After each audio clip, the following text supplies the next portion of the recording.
দাঁড়িয়ে রয়েছে 20-22 বছরের 3 বন্ধুর জীবনের এক ভয়াবহ অধ্যায়। তাদের মধ্যে একজন বর্তমানে আর আমাদের মাঝে নেই। সেই ভয়ঙ্কর রাতের বিভীষিকা তাকে টেনে নিয়ে গেছে নরকের অন্ধকার গহ্বরে। আশা করছি আমাদের আজকের নিবেদনে 3 বন্ধুর জীবনের এই ভয়াবহ কাহিনী আপনাকে আলাদা মাত্রায় রোমাঞ্চকর একটা অনুভূতি এনে দেবে। ও আরেকটা রিকোয়েস্ট, যারা এখনো আমার চ্যানেলটিকে সাবস্ক্রাইব করোনি তাদের কাছে আমার অনুরোধ, ঝটপট চ্যানেলটিকে সাবস্ক্রাইব করে পাশে থাকা বেল নোটিফিকেশন অল করে দাও, কারণ এই ধরনের ভয়াবহ কাহিনীগুলো নিয়মিত আমি এই চ্যানেলে আপলোড করে থাকি। তাহলে চলো আর বেশি কথা না বাড়িয়ে সরাসরি শুরু করা যাক আজকের গল্পের আসর। শুরু হচ্ছে আজকের গল্প, গাবতলার চায়ের দোকান।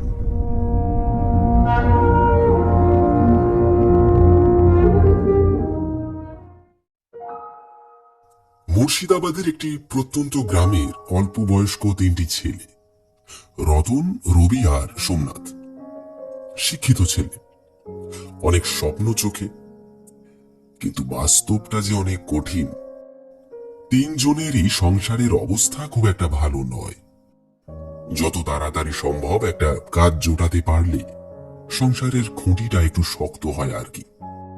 3 জনেই ভালো নম্বর পেয়ে উচ্চ মাধ্যমিক পাশ করেছিল। বিগত বছর 1.5 ধরে ঘুরে বেড়াচ্ছে একটা ভালো চাকরির সন্ধানে। কলেজে পড়ার মতন আর্থিক অবস্থা কারোর পরিবারেরই তেমন একটা ভালো ছিল না বললেই চলে। তাই সেই দিকে আর মনোযোগ দিতে পারেনি কেউই।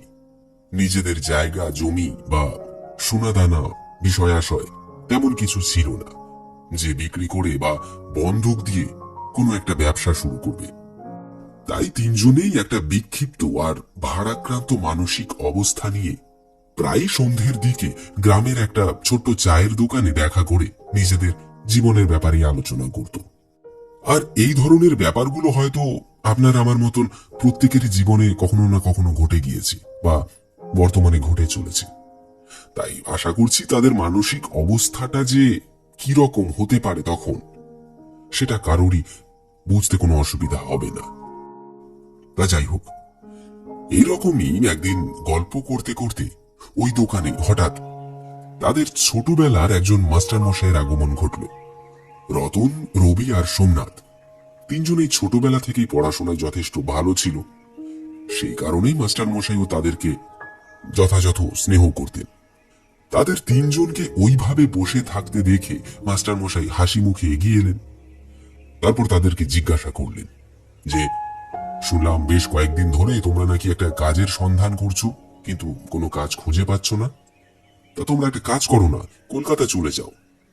আমার চেনা জানা একজন আছেন ওখানে, তিনি একটা নতুন কোম্পানি ওপেন করতে চলেছেন।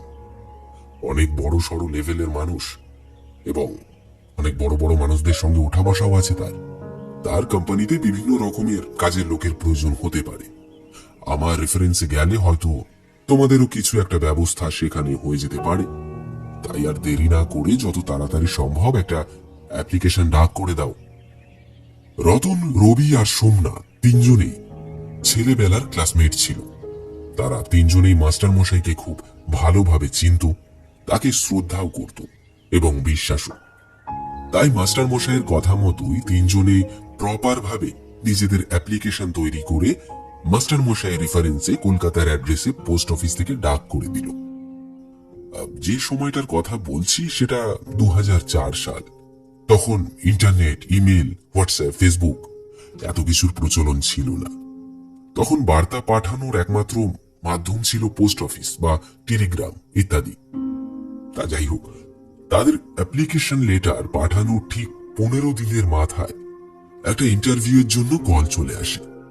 কোম্পানি জানায় যে আপনারা অমুক তারিখে ঠিক এই সময় আমাদের কোম্পানিতে ভিজিট করতে পারেন। এখন মুর্শিদাবাদের যে গ্রামে তারা থাকতো সেখান থেকে কলকাতার দূরত্ব প্রায় 10-12 ঘন্টার। পরিবহন ব্যবস্থা হিসাবে রেলপথ, সড়কপথ সবকিছুই ছিল, কিন্তু তারা ঠিক করলো যে তারা ট্রেনে করে যাবে না, তারা এই জার্নিটা বরং বাসে এনজয় করতে করতে যাবে। যতই হোক, তারা ছিল তো কম বয়সেরই ছেলে, তাই স্বভাবতই আনন্দ ফুর্তি জিনিসটা তাদের মনে বর্তমান ছিল।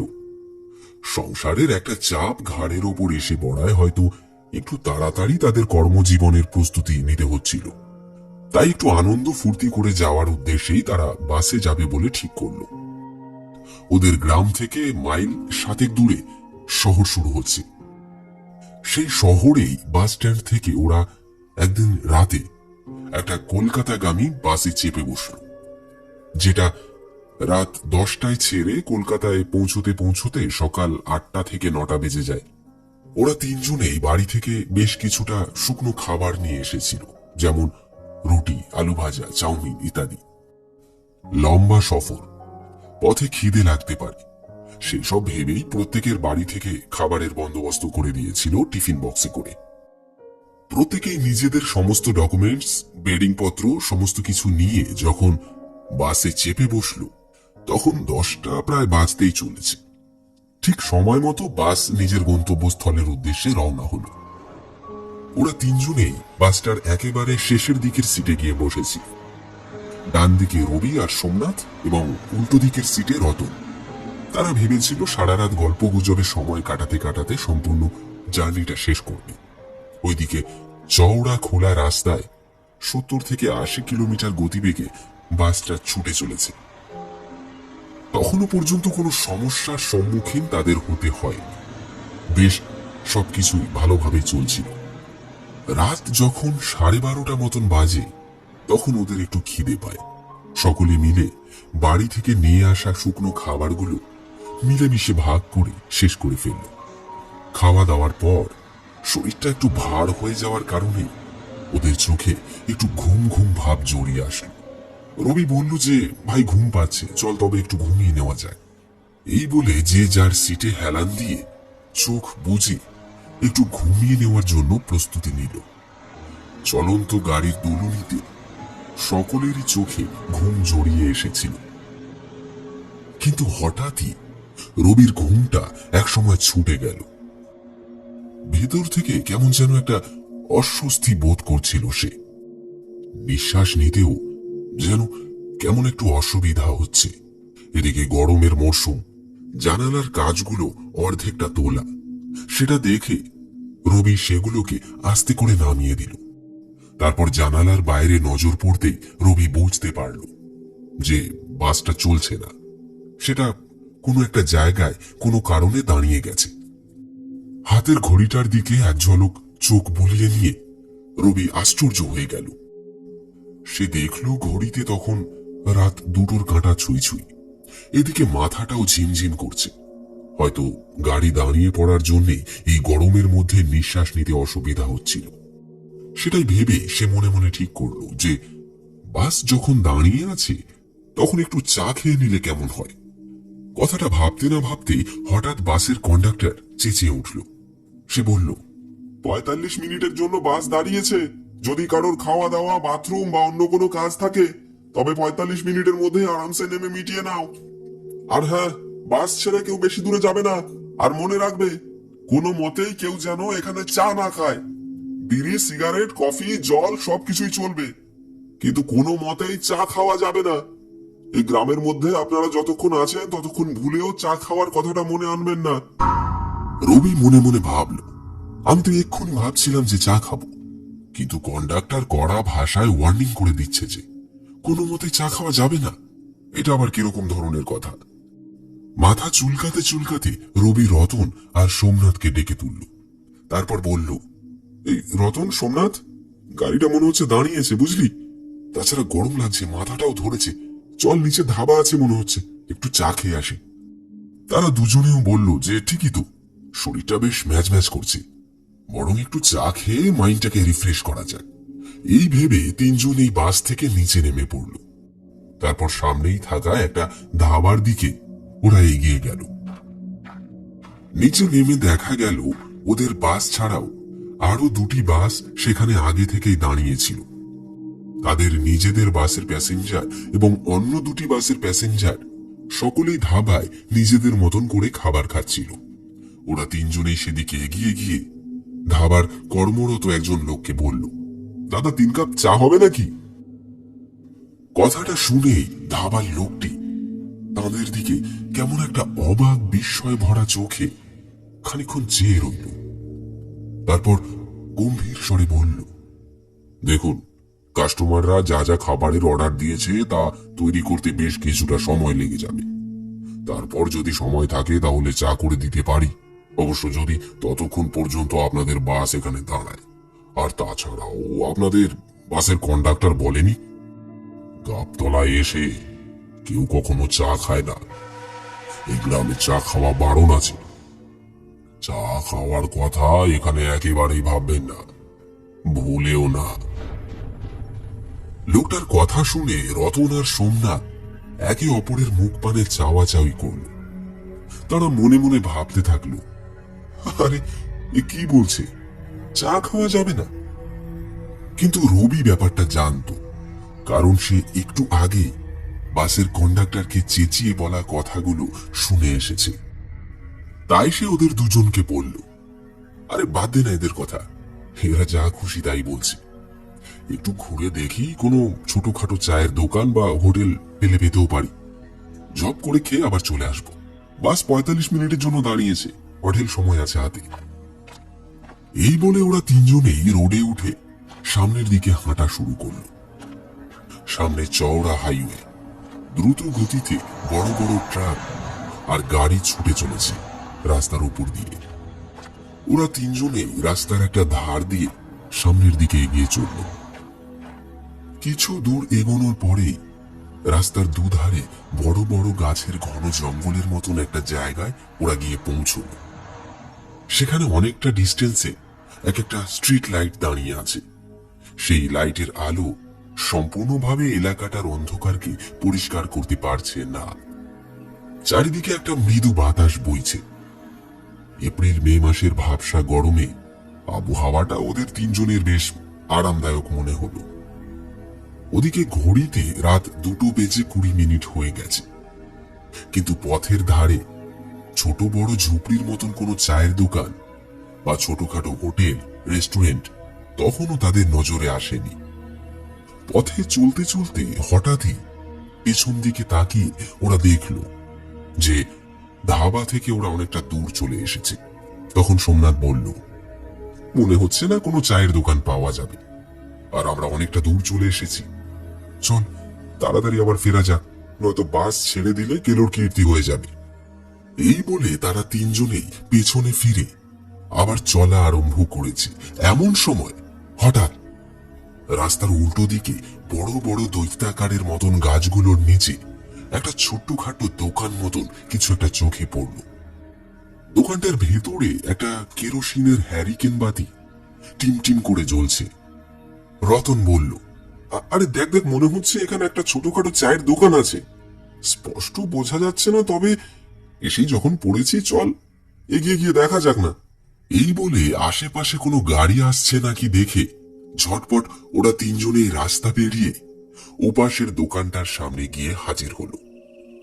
আর সত্যি সত্যি ওখানে একটা চায়ের দোকান আছে দেখে তিনজনেই একটা স্বস্তির নিঃশ্বাস ফেলল। ভাঙা চোরা বাঁশের বেড়ার তৈরি ছোট্ট একটা দোকান ঘর, ভেতরে টিমটিম করে জ্বলে থাকা হেরিকেন বাতিটার পাশে একজন বৃদ্ধ মানুষ কাঁচু মাচু হয়ে বসে আছে। সম্ভবত সেই দোকানের মালিক। তার পরনে একটা জরাজীর্ণ সাদা রঙের ফতুয়া আর একটা ময়লা ধুতি। দোকানে প্রবেশ করার দরজাটা ছোট আর নিচু হওয়ার জন্য ওরা তিনজনেই মাথাটা ঝুঁকিয়ে দোকানটার ভেতরে প্রবেশ করল।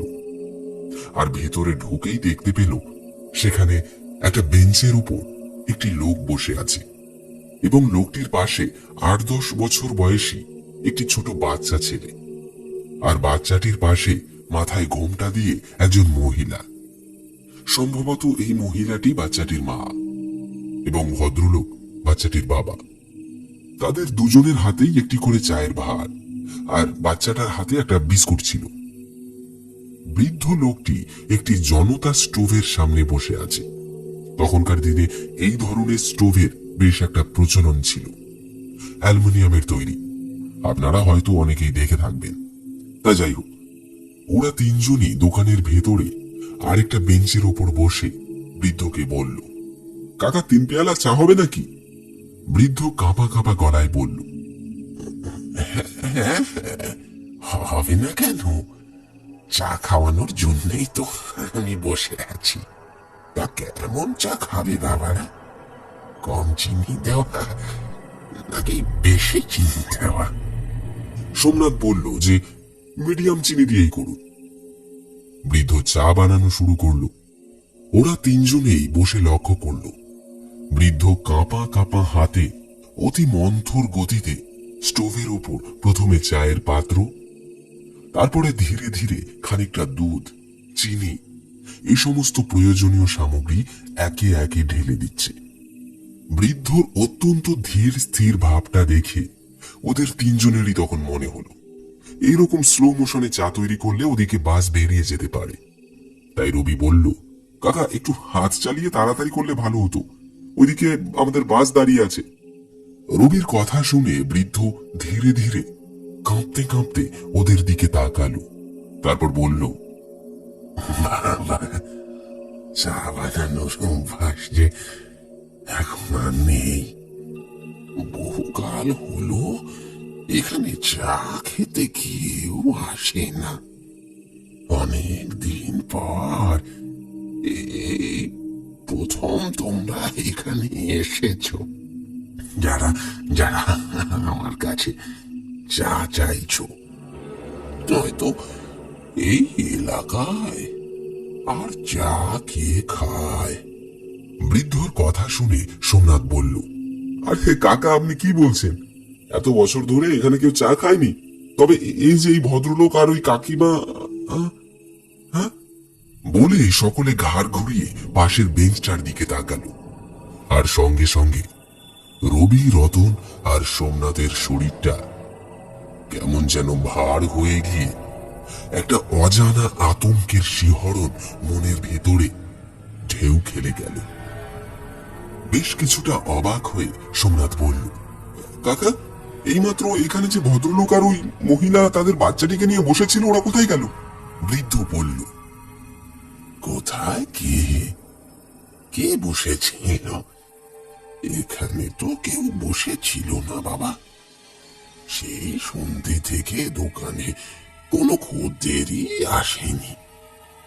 এই মাঝরাতে প্রথম তোমরা এলে। তোমরাও বাবু কি আমার মতন শেষটায় চোখে কম দেখা শুরু করলে নাকি এই বয়সে?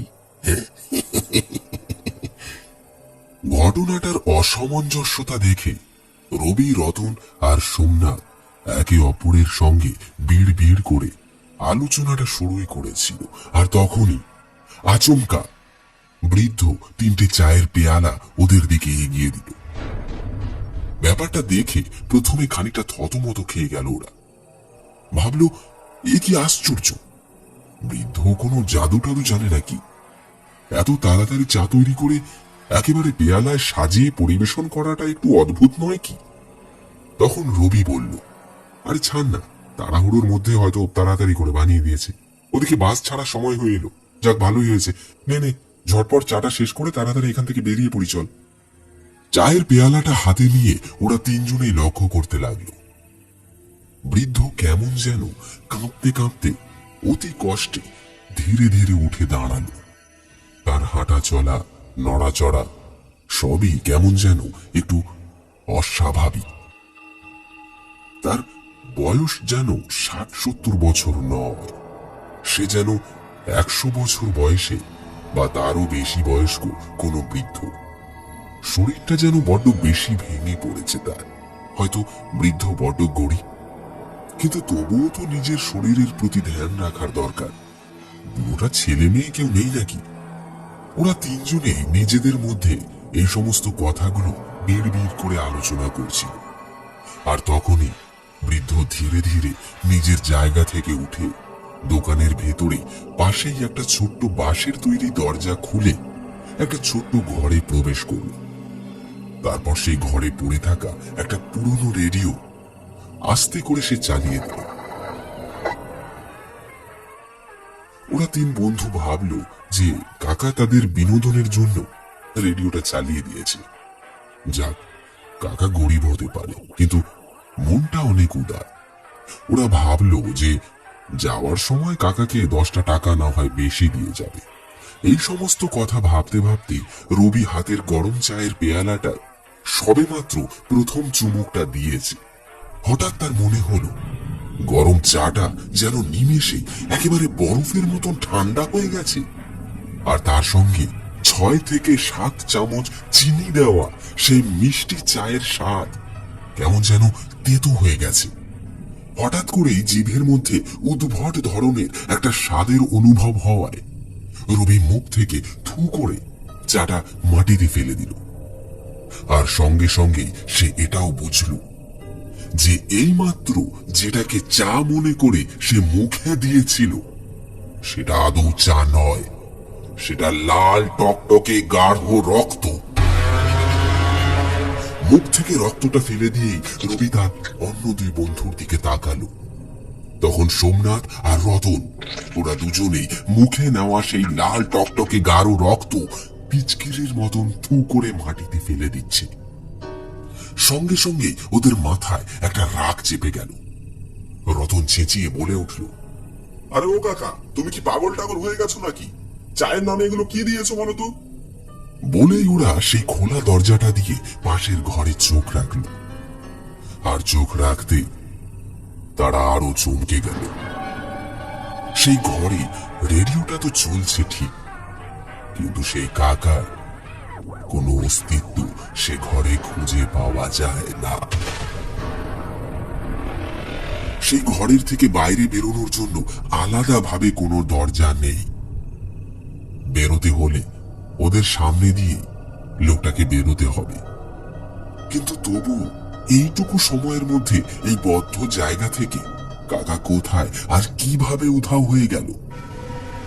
এবারে ওরা 3 জনে বেশ ভয় পেয়ে গেছে। এই উদ্ভট আর ভয়ঙ্কর অভিজ্ঞতার মুখোমুখি এর আগে ওদের 3 জনের মধ্যে কেউই পড়েনি। প্রত্যেকের কপালে ততক্ষণে বিন্দু বিন্দু ঘাম জমে উঠেছে। শ্বাস প্রশ্বাসের মাত্রা যেন দ্বিগুণ গতিতে বেড়ে উঠেছে। তখন পালানো ছাড়া তাদের মনে আর কোনো চিন্তা আসলো না। প্রবল আতঙ্কে দিশে হারার মতন টলতে টলতে কোনো রকমে দোকান থেকে বেরিয়ে পথে উঠে ওরা প্রাণপণে দৌড় লাগালো। মিনিট 5 কি 7 হবে। একভাবে দৌড়ানোর পর অবশেষে ওরা আবার সেই ধাবাটার কাছে এসে উপস্থিত হলো। ততক্ষণে বাসের ইঞ্জিন চালু হয়ে যাওয়ার শব্দ কানে ভেসে আসছে এবং বারবার হর্ন দিচ্ছে। হয়তোবা বাসটা ওদের 3 জনের জন্যই এতক্ষণ অপেক্ষা করছিল।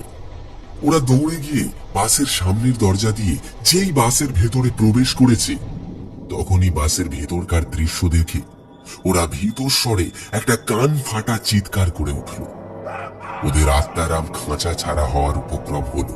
ব্যাপারটা দেখে ওরা স্পষ্ট দেখল বাসের স্টিয়ারিং এ কাঁপা কাঁপা হাত রেখে সামান্য ঝুঁকে ড্রাইভারের সিটে বসে আছে ওই চায়ের দোকানের সেই কাকা, যে কিনা ওদের দিকে চেয়ে মিটিমিটি হাসছে। ব্যাপারটা দেখে ভয়ে 3 জনেই ছুটে বাসের ভেতরে ঢুকে পড়ল। আর ভেতরে ঢুকে প্রথম সিটে বসে থাকা যাত্রীকে দেখে তারা আরো জোরে চিৎকার করে উঠল, কারণ সামনে বসে থাকা সেই প্যাসেঞ্জারের মুখে তখন তারা ওই কাকারই রূপ দেখতে পাচ্ছে। প্রবল আতঙ্কে, ভয়ে আর বিস্ময়ে 3 জনে ছুটে গিয়ে পেছনের সর্বশেষ সিটের মধ্যে কাঁচুমাচু হয়ে বসে পড়ে বাঁদিকে ঝোলানো একটা পর্দা টেনে দিল। কারণ বাসের ভেতরে যত প্যাসেঞ্জার ছিল প্রত্যেকের মধ্যে শুধু সেই কাকারই প্রতিচ্ছবি ভেসে উঠছে। কিছুক্ষণের মধ্যেই বাসের কন্ডাক্টর এসে পর্দা সরিয়ে ওদেরকে জিজ্ঞাসা করল, কি হয়েছে ভাই? তোমরা কোথায় চলে গেছিলে? আমরা এতক্ষণ ধরে তোমাদের জন্যই তো অপেক্ষা করছিলাম। ওরা প্রশ্নের জবাব দেবে কি, কন্ডাক্টরের দিকে তাকিয়ে ওরা আবার আতঙ্কে চিৎকার করে উঠল। কারণ সামনে তো দাঁড়িয়ে আছে বাসের কন্ডাক্টর, কিন্তু তার মুখেও তখন সেই চায়ের দোকানের কাকার মুখটাই কথা বলছে। চরম আতঙ্কের সীমা ছাড়িয়ে চিৎকার করতে করতে কোনো রকমে ওরা বাস থেকে নিচে নেমে আসলো আবার। কিন্তু বাইরে বেরিয়েও রক্ষা নেই, কারণ বাইরে যত মানুষ রয়েছে তাদেরও প্রত্যেকের মধ্যে শুধুমাত্র সেই কাকাকেই দেখা যাচ্ছে। দিশেহারা হয়ে পাগলের মতন ছোটাছুটি করতে করতে কোথায় যাবে বুঝতে না পেরে অবশেষে ওরা তিনজনেই বাসের তলায় গিয়ে লুকোলো। ব্যাপারটা এতক্ষণ ধরে ধাবার মালিক দেখছিল। ছেলেগুলো কি পাগল হয়ে গেল? এই ভেবে ধাবা ছেড়ে এগিয়ে এসে বাসের কাছে ঝুঁকে পড়ে নিচু হয়ে ওদেরকে জিজ্ঞাসা করলো সে, কি ব্যাপার ভাই, তোমরা এরকম উন্মাদের মতন করছো কেন? শরীর টরীর খারাপ নাকি? ধাবার মালিক যখন নিচু হয়ে কথাগুলো ওদেরকে বলছে তখনও ওরা দেখতে পেল ওটা ধাবার মালিক নয়, ওটা সেই কাকাই ওদেরকে উদ্দেশ্য করে কথাগুলো বলছে। এরপর কি করা উচিত বুঝতে না পেরে উন্মাদের মতন ওরা তিনজনেই বাসের তলা থেকে বাইরে বেরিয়ে নন স্টপ পাগলের মতন কোনো দিকে না তাকিয়ে সামনের জঙ্গল লক্ষ্য করে ছুটতে লাগলো। ক্রমাগত ছুটতে ছুটতে ছুটতে ছুটতে এক মুহূর্তের জন্য না দাঁড়িয়ে তারা প্রায় 4 থেকে 5 কিলোমিটার পথ অতিক্রম করে ফেলল। অবশেষে যখন তারা থামলো তখন দেখল যে তারা একটা গ্রামের সীমানায় এসে পড়েছে। আর কিছুটা দূরে একটা ফাঁকা জায়গায় গাছের নিচে একটা খাটিয়ার উপর মোটা সোটা বয়স্ক ধরনের একজন গ্রামের মোড়ল টাইপের লোক বসে আছেন। আর ঠিক তার সামনে বড় একটা তিরপলের উপর আরো 30-35 জন লোক জড়ো সড়ো হয়ে বসে আছে। কিন্তু এই লোকগুলোর কারোর মধ্যে ওই কাকাকে আর দেখা যাচ্ছিল না। তখন এতক্ষণ পরে ওরা তিনজনে যেন হাঁফ ছেড়ে বাঁচল। কোমরে হাত দিয়ে এক জায়গায় দাঁড়িয়ে ঝুঁকে পড়ে বুক ভরে নিঃশ্বাস নিতে শুরু করলো। ততক্ষণে গ্রামের লোকগুলোর নজরে ওরা চলে এসেছে। গ্রামবাসীরা ওদেরকে ওই অবস্থায় দেখে দৌড়ে ওদের কাছে পৌঁছে ওদের সামলানোর চেষ্টা করল। ওদিকে রাত তখন বেশ গভীর। ওই রকম অস্বাভাবিকভাবে হাঁফাতে দেখে গ্রামের মোড়ল ওদেরকে খানিকটা জল খাওয়াবার ব্যবস্থা করতে বলল। মোড়লের কথা মতন গ্রামবাসীরা ওদের জন্য জলের ব্যবস্থা করে তারপর চোখে মুখে এবং শরীরে খানিকটা জল ছিটিয়ে দিল। এরপর প্রায় 10 থেকে 15 মিনিট সময় লাগলো ওদের তিনজনেরই স্বাভাবিক অবস্থায় ফিরে আসতে। স্বাভাবিক অবস্থায় ফিরে এসে ওরা প্রশ্ন করল, আপনারা এত রাত জেগে এখানে কি করছেন? গ্রামের মোড়ল বললেন, দেখো খোকা, আমাদের গ্রামের আশেপাশে কিছু অস্বাভাবিক ঘটনা দিনের পর দিন ঘটেই চলেছে। ওই যে বড় রাস্তার পাশে যে ধাবাটা আছে, ওই ধাবা থেকে খানিকটা দূরে কয়েক বছর আগে একটা ভয়ঙ্কর দুর্ঘটনা ঘটে গেছিল। জায়গাটাকে ঘিরে অনেক অদ্ভুত অদ্ভুত ঘটনা ঘটতে দেখা যাচ্ছে। আর তারই সাথে সাথে আরো বেশ কয়েকটি বড় বড় অ্যাক্সিডেন্টও হয়ে গেছে ওইখানটায়। তাই বেশ কয়েকদিন ধরেই আমাদের গ্রামের মধ্যে আলোচনা হচ্ছিল যে আমরা সবাই মিলে ওইখানে একটা মন্দির তৈরি করব। কিন্তু টাকা পয়সা জোগাড় করতে না পারার কারণে এতদিন হচ্ছিল না। ওপরওয়ালার অসীম কৃপা আছে যে আজই সমস্ত টাকা পয়সার বন্দোবস্ত হয়ে গেল। তাই আমরা আর বিন্দুমাত্র বিলম্ব করতে রাজি নই। আমরা ঠিক করেছি ভোর হওয়ার সঙ্গে সঙ্গেই মন্দির নির্মাণের কাজ শুরু করব। কিন্তু তোমরা এই মাঝরাতে এরকম অবস্থায় দৌড়তে দৌড়তে কোথা থেকে আসছো? কি হয়েছে তোমাদের সাথে? তখন রবি গ্রামের মোড়ল এবং উপস্থিত থাকা বাকি সকলকে তাদের সাথে ঘটে যাওয়া ঘটনাটার সম্পূর্ণ বিবরণ খুলে বলল। ঘটনার বিবরণ শুনে সেখানে উপস্থিত সকলে ব্যাপারটা খুব ভালোভাবে বুঝতে পারল। তখন গ্রামের মোড়ল বললেন, দেখো খোকা, তুমি যে ঘটনাটার বিবরণ দিচ্ছ, ঠিক এই ঘটনাটাই গত কয়েক বছর ধরে অনেক মানুষের সঙ্গে এখানে ঘটে চলেছে। আজ থেকে প্রায় বছর 3 আগে গভীর রাতে ওই গাবতলার হাইওয়ে দিয়ে প্যাসেঞ্জার বোঝাই একটা বাস প্রচন্ড গতিতে ছুটে যাচ্ছিল। গাড়ি চালাতে চালাতে হয়তো বাসের ড্রাইভারের সামান্য চোখ লেগে আসে। বাসের কন্ট্রোল হারিয়ে গতিশীল বাসটাকে সে রাস্তার ধারে একটা ছোটখাটো ঝুপড়ির মতন চায়ের দোকানের উপর দিয়েই চালিয়ে দেয়। সেই মুহূর্তে সেই চায়ের দোকানে একজন লোক, তার স্ত্রী আর তাদের একটা ছোট বাচ্চা সেখানে চা খাচ্ছিল। তাদের তিনজনের সঙ্গে দোকানের মালিক একজন বৃদ্ধও ছিল, তিনিও তৎক্ষণাৎ ওই জায়গাতেই মারা যান। আর এই ঘটনার পর থেকেই অনেকেই নাকি সেই পথ দিয়ে চলতে গিয়ে দেখতে পায় ওই চায়ের দোকানে বৃদ্ধ এখনো নাকি বসে চা বানাচ্ছে। কিন্তু বর্তমানে বাস্তবেই ওইখানে কোনো চায়ের দোকানের অস্তিত্ব নেই। কথাগুলো শুনে ওদের তিনজনেরই চোখ কপালে উঠে যায়। না, বলছে কি? আমরা তো এক্ষুনি গিয়েছিলাম ওখানে, দোকানদারও ছিল, সেই লোকটাও ছিল, আর তার স্ত্রী পুত্র সকলেই বসেছিল। গ্রামের মোড়ল তখন তাদের পিঠে হাত রেখে শান্তভাবে বলল যে, দেখো খোকারা, ওই চাওয়ালা বৃদ্ধকে যদি কেউ একবার দেখে ফেলে, তাহলে তারপর থেকে অন্যান্য সকল মানুষের মধ্যেই সে কেবলই ওই বৃদ্ধকেই দেখতে পাবে। এই ঘটনাই ঘটে আসছে বিগত কয়েক বছর ধরে। কিন্তু যদি এর পরে সবার মধ্যে তুমি ওই বৃদ্ধকে না দেখতে পাও, তাহলে মনে করবে ওই সমস্যার ভেতর থেকে তুমি বাইরে বেরিয়ে এসেছো, আর কোনো বিপদ নেই।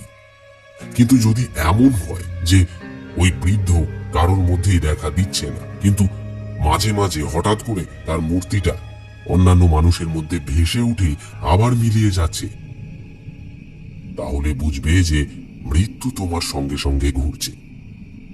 এখন সত্যি করে বলো তো, কতক্ষণ থেকে তোমরা ওই বৃদ্ধকে আর দেখতে পাচ্ছ না কারোর মধ্যে? খানিকক্ষণ চিন্তা করে ওরা বলল যে সেই ধাবা থেকে পালিয়ে আসার পর থেকে আর কারোর মধ্যেই ওই বৃদ্ধকে তারা দেখতে পায়নি।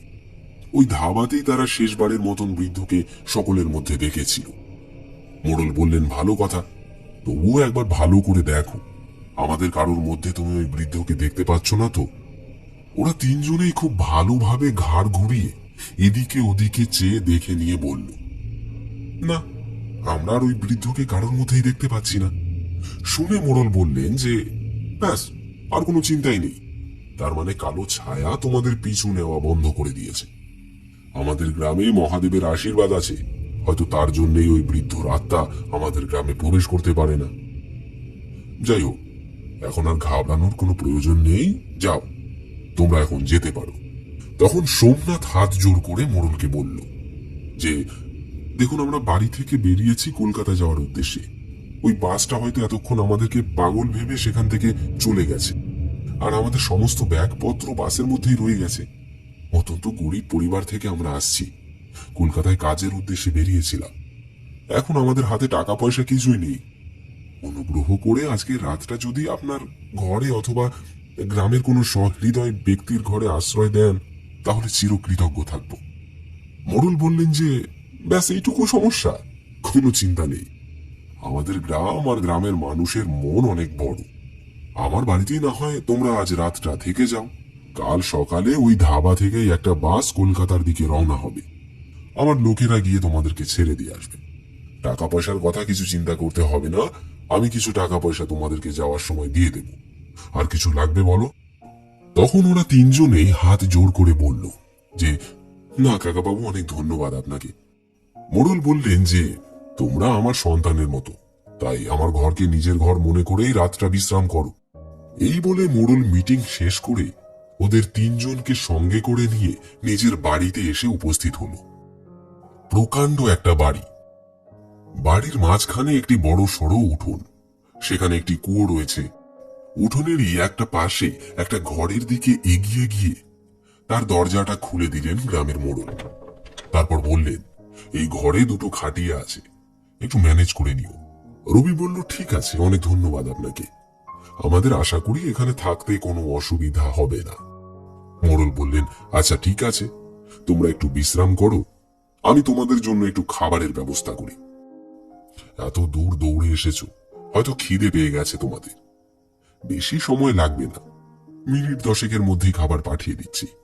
তোমরা ততক্ষণ দরজাটা আবজে দিয়ে বসে বিশ্রাম করো। এই বলে মোড়ল সেখান থেকে চলে যান।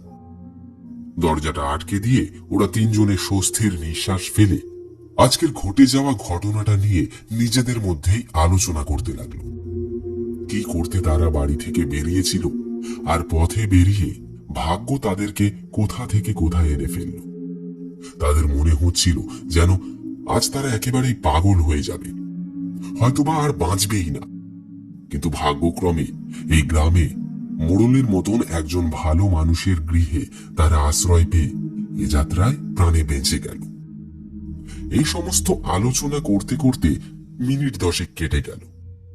তারপরেই দরজায় কড়া নাড়ার শব্দ। বোধহয় মোড়ল তাদের জন্য খাবার পাঠিয়েছে।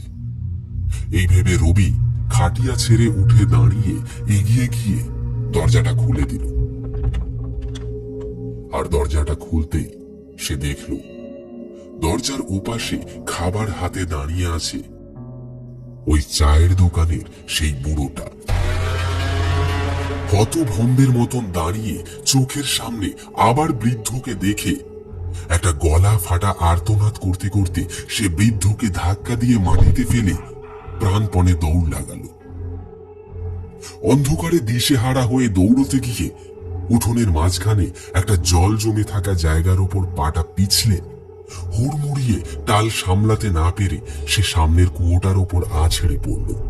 হাতের সামনে বালতিতে বাঁধা অবস্থায় একটা দড়ি সে অনুভব করল বটে। নিচে পড়ে যাওয়া থেকে বাঁচতে প্রাণপণে সেই দড়িটাকে শক্ত করে চেপে ধরল, কিন্তু বালতি আর দড়িটা সমেত সোজা কুয়োর অতল গভীরে ঝপ করে একটা শব্দ হল। নিচে অঠাই জল, আর রবি সাঁতার জানে না। এই সমস্ত কাণ্ড কারখানাগুলি যখন ঘটছে তখন রতন, সোমনাথ আর বাড়ির অন্যান্য সকলেই ছুটে এসেছে কুয়োটার কাছে। কিন্তু যতক্ষণে রবিকে বাঁচানোর জন্য বন্দোবস্ত করা হয়েছে ততক্ষণে কুয়োর ভেতরেই রবির দেহ থেকে প্রাণ বেরিয়ে গেছে। অনেক পরে রবির দেহ যখন ভেসে উঠল তাকে কোনো মতে টেনে ওপরে নিয়ে আসা হয়। সেই রাত্রে গ্রামের কোনো মানুষই আর ঘুমোয়নি। কোনো রকমে রাতটা কাটিয়ে রবির মৃতদেহ সেই গ্রামেই রেখে সোমনাথ আর রতন ফিরে আসে নিজের বাড়িতে। রবির মৃতদেহ পরে পুলিশের ইনভেস্টিগেশন আর পোস্টমর্টেম সম্পূর্ণ হওয়ার পর সেখানকার প্রশাসনই তাকে নিজের বাড়িতে ছেড়ে দিয়ে যায়। তারপর থেকে সোমনাথ আর রতন মন থেকে বিশ্বাস করে তাদের ওই জার্নিটা একটা অভিশপ্ত জার্নি ছিল। কোনো মতে সেই রাতে ওই বৃদ্ধর দোকানে চা খেতে যাওয়া তাদের উচিত হয়নি, বিশেষ করে সকলের বারণ করা সত্ত্বেও। এরপর থেকে সোমনাথ আর রতন কোনোদিনই গ্রাম ছেড়ে দূরে কোনো শহরে কাজে যাওয়ার চিন্তা মাথায়ও আনেনি। নিজেদের গ্রামেই একজন বড় কাঁচামালের ব্যবসাদারের কাছে তারা দুজনেই কাজে লেগে পড়ে। রতন আর সোমনাথের সাথে এই ঘটনাটা ঘটে গেছে আজ 20 বছর হলো, কিন্তু ঘটনাটার ছাপ তাদের মনে এতটা গভীরভাবে থেকে গেছে যেন আজও তাদের মনে হয় যে 20 বছর নয়, এই সবেমাত্র 20 দিন আগেই তাদের সঙ্গে ঘটনাটা ঘটে গেছে। আশা করছি আজকের এই কাহিনীটি আপনার ভালো লেগেছে। এই ঘটনার বিষয় আপনাদের মতামত আমাদের কমেন্ট সেকশনে কমেন্ট করতে ভুলবেন না।